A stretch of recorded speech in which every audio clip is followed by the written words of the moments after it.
Okay, hey YouTube. I had a video up the other day of some mowers that had just been dropped off for repairs from a guy. He dropped off 4 mowers, 3 weed eaters, and chainsaw. And he dropped off that Lawn Boy, a John Deere mower back there, Echo chainsaw over there, which has no spark, so it probably won't run. A Tecumseh Craftsman mower on the side of the house with a broken pull cord, and it's pretty rusted and just overall pretty bad.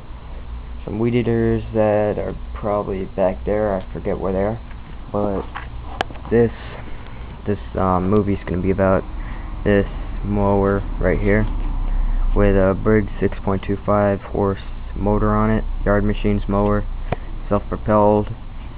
This is one of the ones he gave me. It has a broken deck right here, and the deck is just overall really dirty and rusty and pretty bad. Self-propelled doesn't work good on it. Let's see what else. There's a weird hookup thing here. I don't know if that's throttle or what. The wheels aren't great on it, so I'm just gonna trash the deck and keep the motor as long as I can get the motor to run.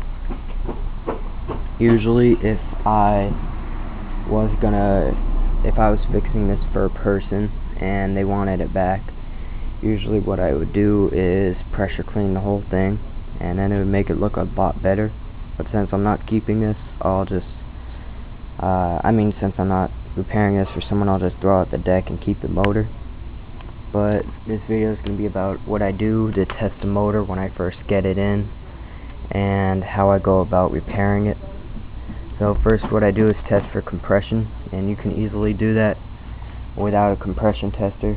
All you have to do is hold down the bail bar up there and pull it, and if there's some resistance and it feels like there's good compression in the cylinder, then you should have good compression. Usually compression doesn't go on these 4 cycles until they get like 20 years old or so, if they have a lot of use on them, unless someone put like dirt or something in the gas or whatever, I don't know, but usually it should be good. Okay, so hold down the bail bar, go down here and pull.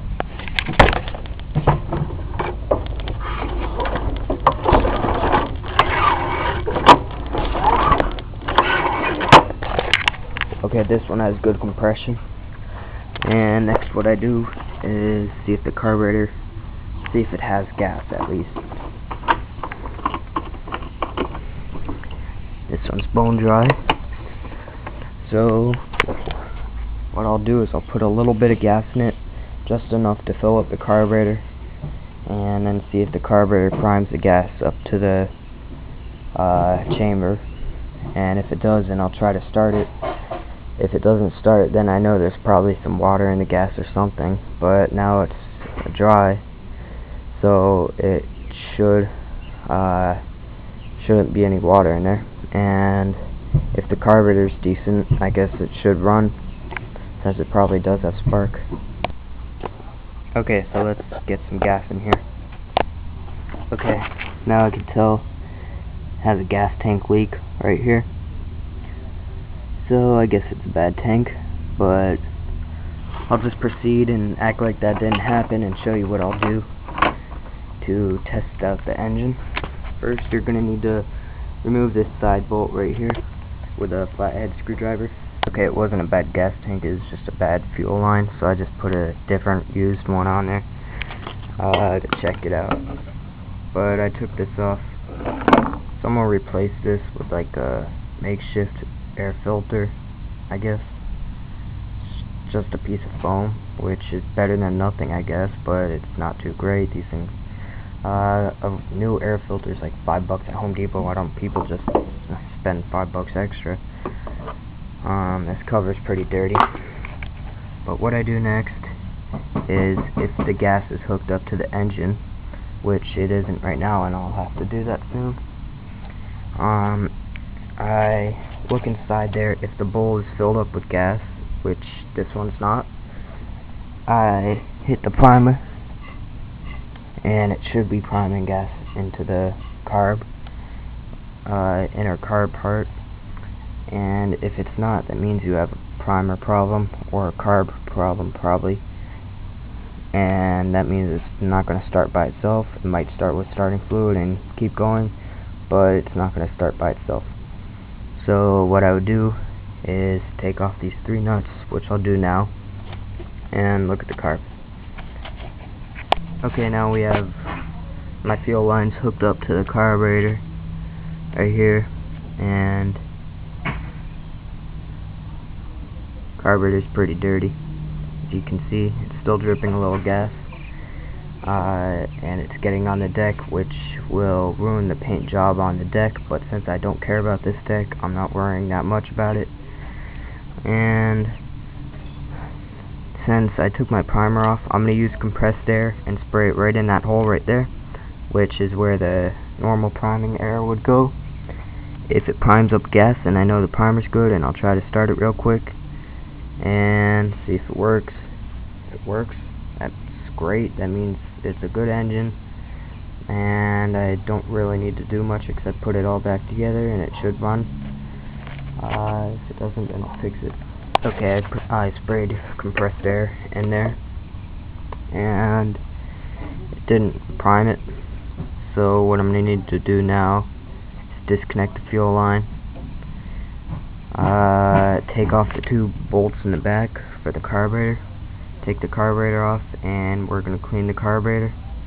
I'm not going to clean the carburetor on camera because I have another video of that, and actually I guess I could just clean it real fast on camera. It doesn't take too long, but I'll just take it off and you can see what it looks like.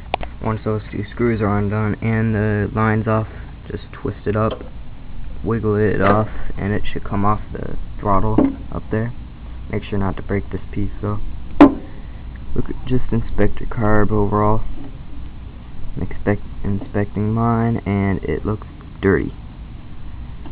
This mower was not taken good care of at all. So let's open it up and hope for the best. Okay, now you can take off the 1/2-inch nut at the bottom. Okay, when you get your nut off, there's jets right there on the top and the other side, and make sure those are clean and clear. You can see through in this one. You can't even see through the jet, which is pretty bad. You can see partially through it, but not much at all. There's a big thing of dirt in there, it looks like. So that might be why this wasn't running. Might be the only reason. Might not be. Haven't even opened up the carb yet, and let's see what's in there. Okay, here's the carb bowl. It's pretty dirty. It's not as bad as it could be, I guess. You just pour out that gas.